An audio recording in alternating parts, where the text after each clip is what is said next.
Assalamualaikum warahmatullahi wabarakatuh.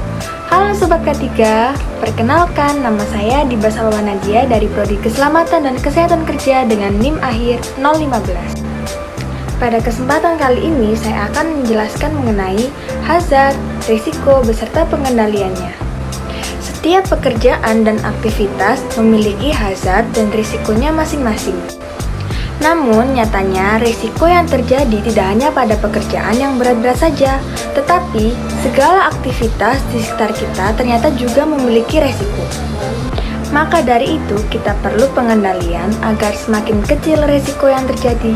Sebelumnya, perlu kita ketahui pengertian dari hazard itu sendiri.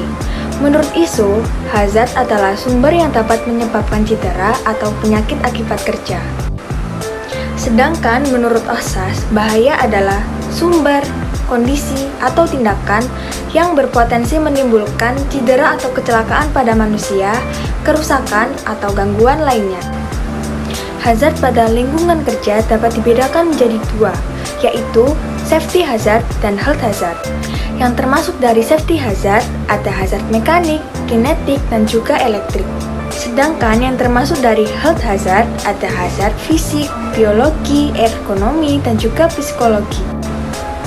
Sedangkan pengertian dari risiko sendiri adalah kemungkinan terjadinya kecelakaan. Risiko timbul jika ada orang atau pekerja yang terpapar bahaya. Pengendalian risiko merupakan suatu hierarki yang dilakukan secara berurutan sampai dengan tingkat risiko berkurang menuju titik yang aman. Hierarki pengendalian tersebut antara lain eliminasi, substitusi, modifikasi engineering, administrasi, dan juga alat pelindung diri. Berikut adalah contoh aktivitas di sekitar rumah yang memiliki hazard, risiko, beserta pengendaliannya. Aktivitas 2. Pembangunan pondasi rumah. Hazard mekaniknya adalah palu besi yang berat. Palu tersebut memiliki bentuk tajam di sisi 1 dan tumpul di sisi 2. Resikonya, palu dapat mengenai tangan pekerja bangunan seperti kejatuhan palu atau terpukul, yang mengakibatkan bengkak dan memar, serta tertusuk pada sisi yang tajam. Upaya pengendalian risiko yang pertama yaitu eliminasi, dengan cara menghilangkan palu agar tidak melukai pekerja bangunan. Namun, hal ini tidak dapat dilakukan karena palu merupakan suatu komponen yang penting dalam pembuatan pondasi rumah. Selanjutnya ada substitusi. Paku biasa tersebut bisa digantikan oleh nail gun yang lebih modern dan aman dengan mengikuti panduan-panduan penggunaan yang tepat. Selanjutnya ada modifikasi engineering. Apabila harga nail gun dirasa cukup mahal, maka palu dapat dimodifikasi dengan memberikan penutup pada bagian yang tajam dan sedikit bantalan pada bagian yang tumpul. Administrasi dapat dilakukan dengan cara memberikan label pada penggunaan palu yang benar dan aman pada wadah palu, serta memberikan sosialisasi pada pekerja bangunan tentang bagaimana prosedur penggunaan palu yang benar. Kita dapat memberikan APD berupa sarung tangan kepada pekerja agar tidak terasa sakit saat memegang gagang palu yang keras. Selanjutnya ada hazard fisika. Hazard fisikanya adalah suhu yang panas karena terpapar sinar matahari secara langsung. Resikonya membuat pekerja dapat mengalami dehidrasi tingkat ringan hingga berat, serta meningkatkan risiko terkena heat stroke, serta meningkatkan risiko terkena kanker kulit akibat paparan langsung sinar UV. Menghilangkan suhu panas tidak dapat dilakukan karena pekerjaan yang dilakukan di luar ruangan. Substitusi tidak dapat dilakukan karena paparan sinar berasal dari sinar matahari secara langsung. Modifikasi engineeringnya adalah dengan membuat kanopi atau atap sementara dari terpal plastik atau triplek kayu sehingga pekerja tidak terkena sinar matahari secara langsung. Administrasinya yaitu memberikan himbauan pada pekerja untuk berteduh di jam-jam terik seperti jam 12 siang untuk menghindari sengatan matahari berlebih. Selain itu, pekerja juga dapat beristirahat, makan, sholat di tempat yang teduh. Bisa juga memberikan sosialisasi pada pekerja tentang bahaya paparan sinar matahari secara langsung. APT yang dapat diberikan yaitu sarung tangan, safety helmet, baju tertutup, dan juga masker untuk menghindari pekerja terpapar sinar matahari secara langsung, sehingga kulit pekerja tidak terbakar. Upaya pengendalian risiko yang pertama dapat dilakukan dengan menghilangkan semut merah dengan cara menghilangkan sarangnya, seperti menyiramnya dengan air atau menutup sarangnya dengan pasir. Hal ini dapat dilakukan apabila semut dirasa sangat mengganggu. Substitusi tidak dapat dilakukan karena semut merah merupakan hazard alami pada lingkungan kerja. Modifikasi engineering yang dapat dilakukan adalah dengan memberikan pembatas pada daerah sarang semut agar tidak terinjak oleh kaki pekerja dan menyebabkan pekerja tergigit semut. Administrasi yang dapat dilakukan adalah dengan memberikan tanda pada tempat tertentu bahwa terdapat sarang semut apabila dirasa sangat mengganggu, agar pekerja mengetahui letak di mana saja sarang semut berada. Selanjutnya, pekerja sebaiknya menggunakan sepatu agar pada saat tidak sengaja menginjak sarang semut, semut tersebut tidak dapat menggigit kaki pekerja. Yang keempat, ada hazard kimia. Hazard kimianya adalah partikel-partikel debu yang berterbangan dengan intensitas tinggi.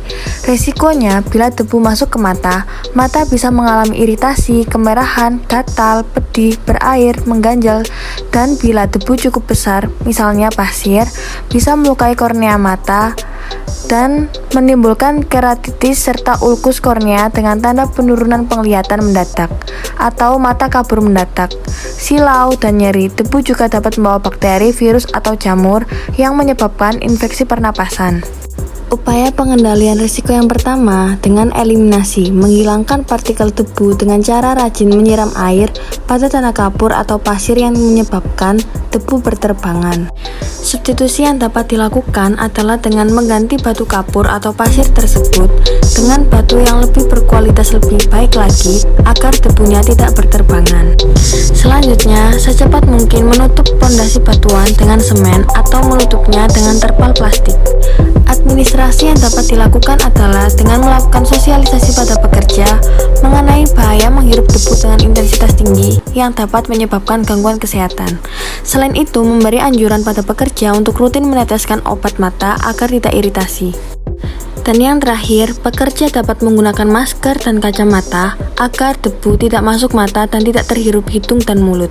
Selanjutnya adalah hazard ergonomi, yaitu gerakan berulang saat memalu. Resiko yang ditimbulkan adalah rasa tidak nyaman pada sendi sehingga akan mengganggu pekerjaan, atau bahkan pekerja dapat terkena CTS. Upaya pengendalian risiko yang pertama yaitu dengan eliminasi, dengan cara menghilangkan kebiasaan berulang yang dilakukan oleh pekerja.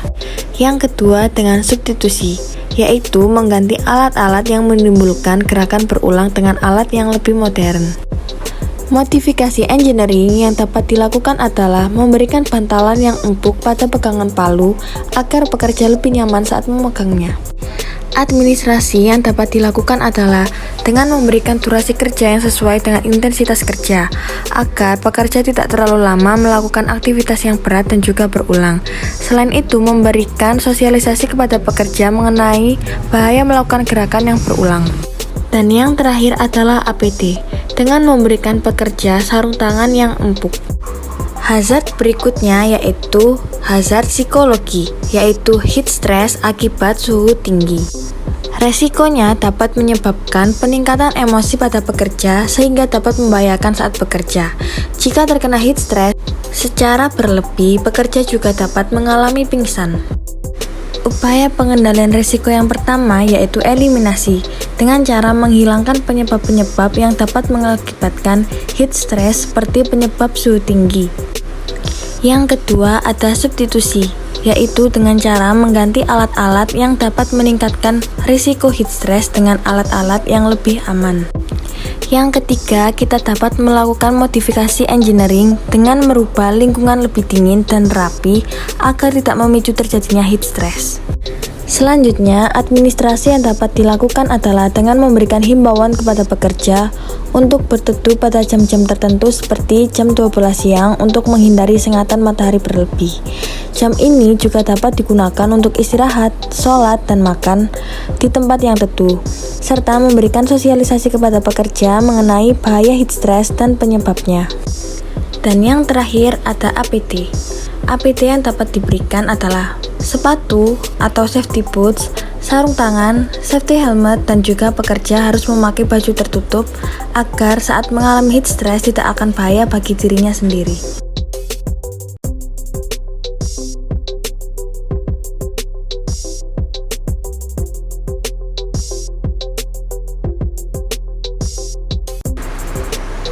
Sekian penjelasan dari saya. Terima kasih dan juga mohon maaf apabila ada salah kata. Saya akhiri. Wassalamualaikum warahmatullahi wabarakatuh.